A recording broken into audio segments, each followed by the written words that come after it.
Charles, by Shirley Jackson. The day my son Laurie started kindergarten, he gave up his little boy clothes. He started wearing blue jeans with a belt. I watched him go off that first morning with the older girl next door. He looked as though he were going off to a fight. He came home the same way at lunchtime.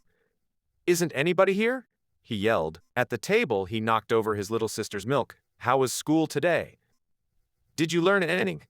"I didn't learn nothing," he said. "Anything," I said. "Hey, but the teacher spanked a boy," he said. "For being fresh." "What did he do?" I asked. "Who was it?" Laurie thought. "It was Charles," he said.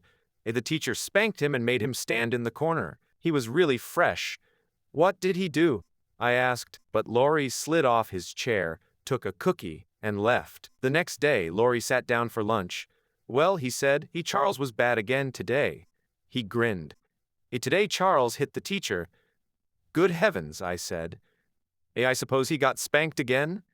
"He sure did," Laurie said. "Why did Charles hit the teacher?" I asked.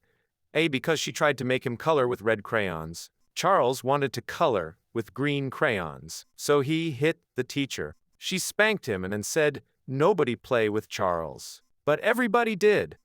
The third day, Charles bounced a seesaw onto the head of a little girl. He made bleed. The teacher made him stay inside during recess. On Thursday, Charles had to stand in a corner. He was pounding his feet on the floor during story time. Friday, Charles could not use the blackboard because he threw chalk. On Saturday, I talked to my husband about it. Do you think kindergarten is too disturbing for Laurie?" This Charles boy sounds like a bad influence."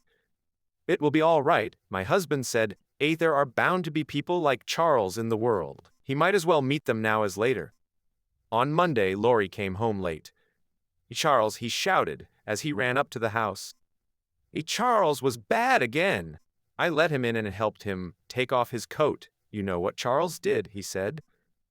Charles yelled so much the teacher came in from first grade. She said our teacher had to keep Charles quiet, and so Charles had to stay after school, and so all the children stayed to watch him. "What did he do?" I asked. "He just sat there," Laurie said, noticing his father. "Hi, Pop, you old dust mop." "What does this Charles look like?" my husband asked. "What's his last name?" "He's bigger than me," Laurie said. "And he doesn't wear a jacket." I could hardly wait for the first parent-teachers meeting. I wanted very much to meet Charles's mother. The meeting was still a week away. On Tuesday, Laurie said our teacher had a friend come to see her in school today. My husband and I said together, was it Charles' mother?" Laurie said. Charles was fresh to the teacher's friend. They wouldn't let him do exercises. "Fresh again?" I said. "He kicked the teacher's friend," Laurie said. The teacher's friend told Charles to touch his toes, and Charles kicked him. "What do you think they'll do about Charles?" my husband asked. "I don't know," Laurie said. "Throw him out of school, I guess." Wednesday and Thursday were routine. Charles, during story time, he hit a boy in the stomach and made him cry. On Friday, Charles, after school again. All the other children stayed to watch him. On Monday of the third week, Laurie came home with another report. "You know what Charles did today?" he asked. "He told a girl to say a word, and she said it. The teacher washed her mouth out with soap, and Charles laughed." "What word?" his father asked. "It's so bad, I'll have to whisper it to you," Laurie said. He whispered into my husband's ear. Charles told the little girl to say that." His eyes widening. "She said it twice," Laurie said. Charles told her to say it twice." "What happened to Charles?" my husband asked. "Nothing," Laurie said. "He was passing out the crayons." The next day, Charles said the evil word himself 3 or 4 times. He got his mouth washed out with soap each time. He also threw chalk. My husband came to the door that night as I was leaving for the parent-teachers meeting. "Invite her over after the meeting," he said. "I want to get a look at the mother of that kid." "I hope she's there." "She'll be there," my husband said. How could they hold a parent-teachers meeting without Charles' mother?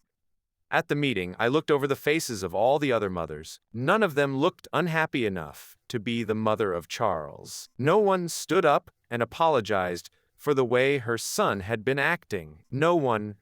Charles. After the meeting, I found Laurie's teacher. "I've been wanting to meet you," I'm Laurie's mother said. "We're all so interested in Laurie. He certainly likes kindergarten. He talks about all the time.